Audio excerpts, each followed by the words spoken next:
Halo semuanya, kembali lagi kita bertemu dalam mata kuliah Manajemen Keuangan. Dan kali ini kita akan membahas salah satu contoh soal masih berkaitan dengan struktur modal, di mana minggu lalu kita sudah membahas tentang teori struktur modal, yaitu berkaitan dengan teori Modigliani-Miller. Dan sekarang kita akan membahas kebijakan struktur modal, di mana dalam melakukan kebijakan struktur modal ini kita bisa memilih sebaiknya perusahaan itu mendanai aktivitasnya itu dengan menggunakan saham ataupun hutang. Nah, di sini kalau misalnya kita berbicara tentang pendanaan, mengenai pendanaan itu bisa didapatkan dari dua sumber, yaitu yang pertama yaitu dari hutang, yang kedua yaitu dari saham atau dengan menerbitkan saham baru. Nah, di sini biasanya berada pada bagian pasifa perusahaan.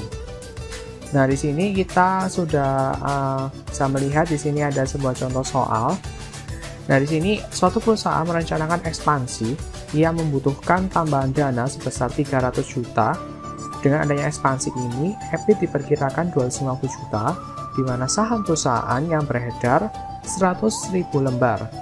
Tingkat harga pasarnya 10.000 per lembar, dan tarif pajaknya 30%. Dan perusahaan dihadapkan dengan dua alternatif pendanaan, yaitu yang pertama menggunakan modal sendiri dengan menggunakan saham baru pada tingkat bunga angka pasar, lalu seluruhnya bisa menggunakan hutang pada tingkat bunga 20% per tahun.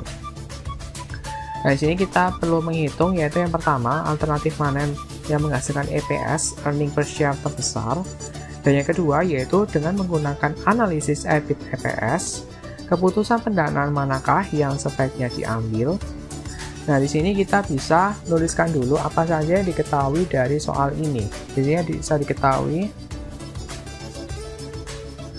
Jadi yang diketahui di sini adalah membutuhkan dana tambahan sebesar 300 juta. Yaitu kebutuhan dananya sebesar 300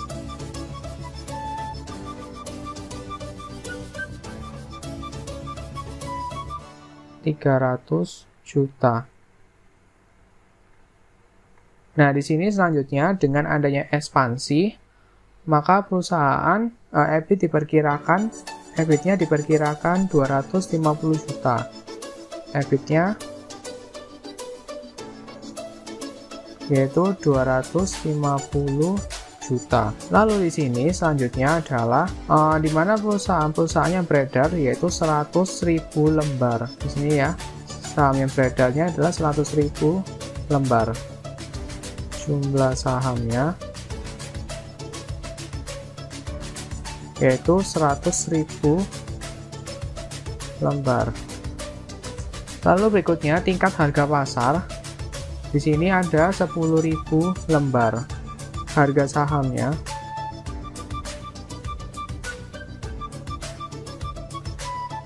yaitu 10.000 per lembar. Nah, di sini tarif pajak yaitu T-nya. Tarif pajaknya yaitu 30%. T-nya yaitu 30%.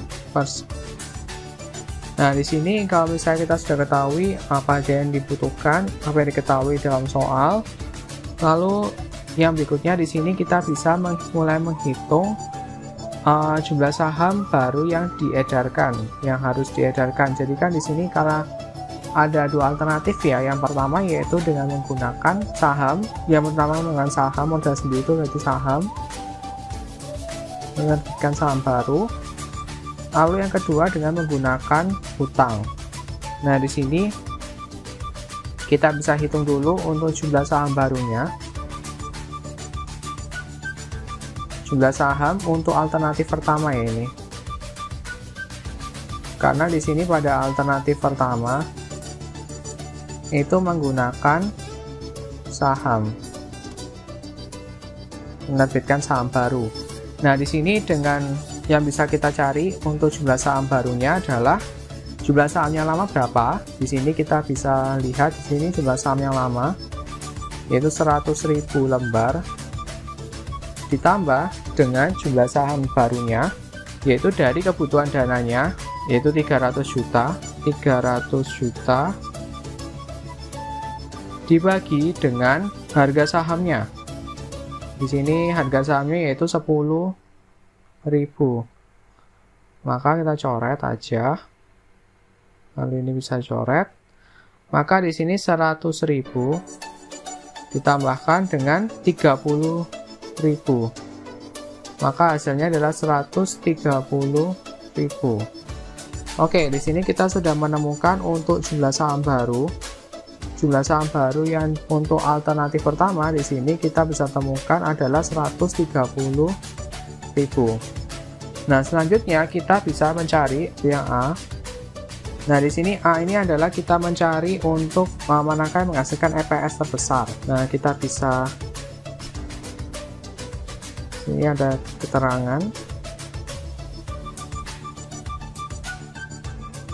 Lalu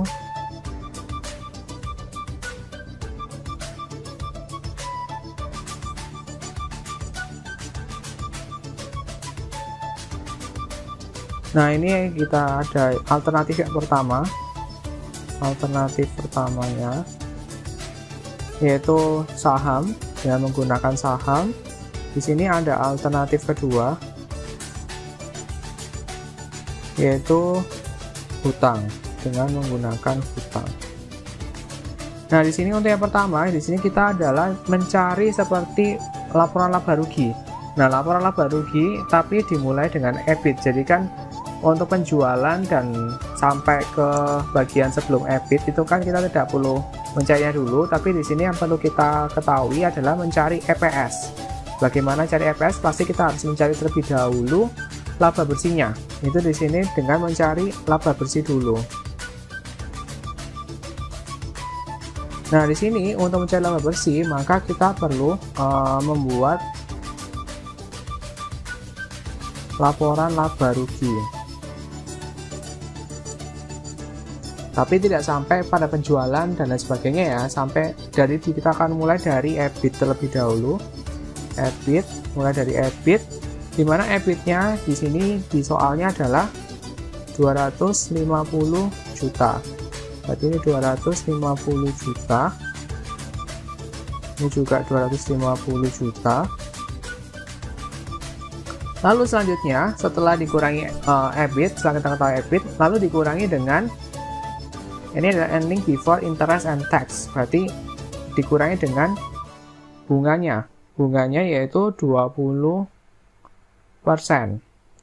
Nah, untuk pada alternatif pertama yaitu dengan menggunakan saham, maka kalau misalnya menggunakan saham tidak perlu membayar bunga. Sehingga di sini untuk interestnya atau bunganya tidak ada. Sedangkan untuk hutang ini kan harus bayar bunga ya. Perusahaan ini kalau saya berhutang pasti harus bayar bunga. Maka di sini kita hitung bunganya dapat dari mana, yaitu dari kebutuhan dana dikalikan dengan bunganya. Yaitu dari kebutuhan dananya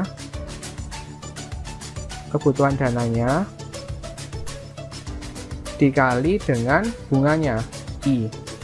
Maka di sini kebutuhan dananya adalah 300 juta.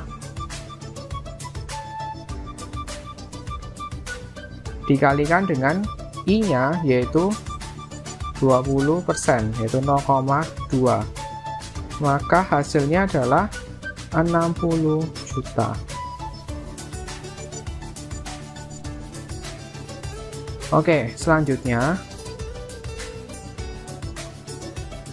EBIT setelah dikurangi I maka menjadi EBT. Lalu di sini EBT-nya pasti 250 kurangi 0, maka hasilnya juga sama 250 juta. Kalau untuk yang hutang, di sini hutang 250 juta dikurangi dengan 60 juta ya, bukan yang di garis ini.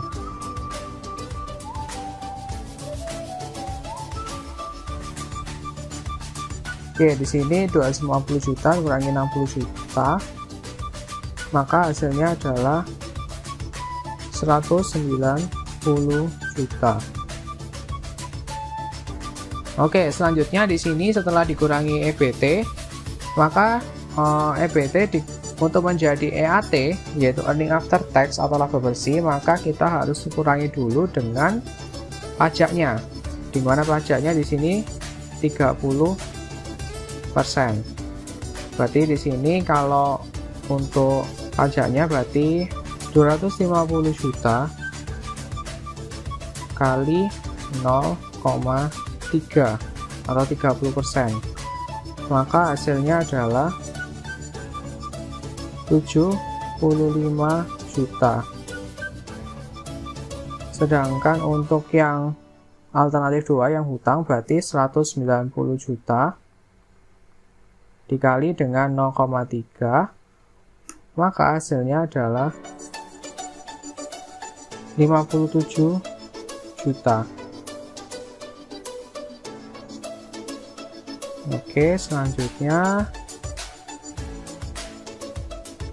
kita kurangi.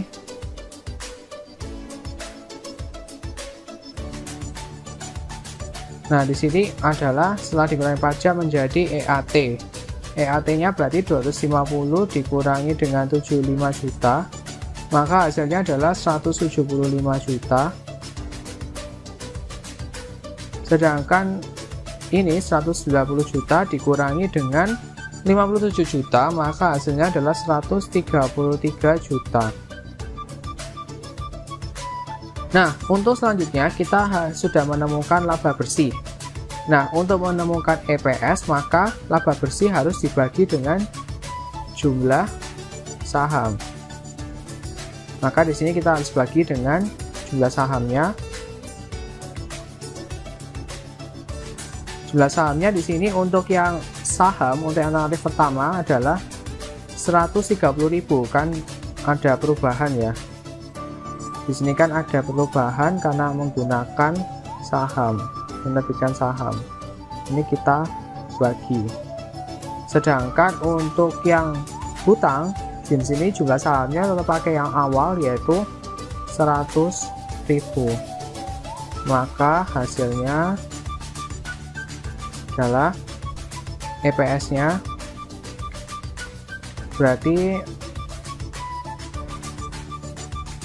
EPS-nya 175 juta bagi 130.000 berarti hasilnya 1346,15. Sedangkan yang alternatif 2 yaitu 1330. Nah, di sini kalau misalnya kita lihat dari kedua hasil ini EPS-nya dari yang saham dengan hutang, maka di sini saham lebih besar dibandingkan hutang. Maka sebaiknya perusahaan memilih saham, alternatif saham, yaitu dengan menerbitkan saham baru dibandingkan dengan menggunakan hutang. Oke, jadi di sini kita sudah menjawab untuk pertanyaan yang A. Sekarang kita ke yang B, yaitu dengan menggunakan analisis EBIT EPS. Dengan menganalisis EBIT EPS, manakah sebaiknya yang diambil? Di sini kita menggunakan rumus EBIT EPS, yaitu yang B. Di sini EBIT bintang dikurangi C1, yaitu bunga pada pendanaan pertama, dikalikan 1 min T dibagi dengan S1 sama dengan EBIT bintang di min C2 dikalikan 1 min T dibagi dengan S2. Untuk EBIT bintangnya ini yang perlu dicari, yaitu EBIT berdasarkan difference point dikurangi dengan C1 pada alternatif pertama, yaitu menggunakan saham, tidak perlu bayar bunga, maka C1 nya adalah 0 dikalikan 1 min 0,3 yaitu pajaknya dibagi dengan S1. S1 nya di sini 130.000 jumlah saham yang beredar pada alternatif pertama, yaitu dengan alternatif saham. Ini yang saham ya, terus ini yang hutang. Terus berikutnya adalah EBIT bintang dikurangi C2 nya. C2 adalah bunganya. Di sini kita bisa sudah ketemukan di atas, yaitu bunga dari hutang yaitu 60 juta dikalikan dengan 1 min T-nya adalah 0,3 dibagi dengan jumlah saham pada alternatif hutang yaitu 100.000 sini. Lalu selanjutnya kita hitung di sini berarti EBIT bintang, lalu 1 minus 0,3 adalah 0,7 dibagi dengan 130.000 sama dengan EBIT bintang minus 60 juta dikalikan 0,7 dibagi dengan 100.000, maka hasilnya adalah kita bisa melakukan proses perkalian silang.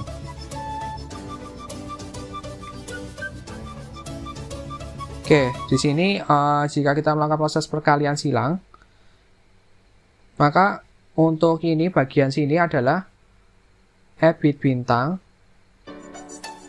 dikalikan kan 0,7 kali 100.000, maka hasilnya adalah 70.000.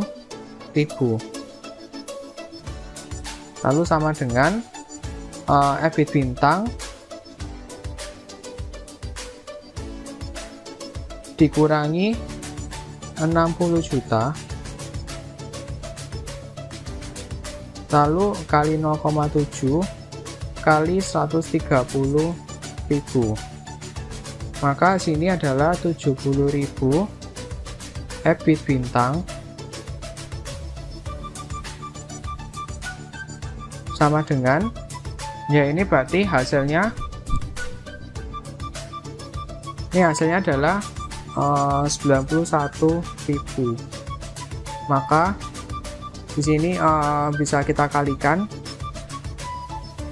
yaitu 91.000 EBIT bintang minus 55.460 yaitu 5.460 miliar ya.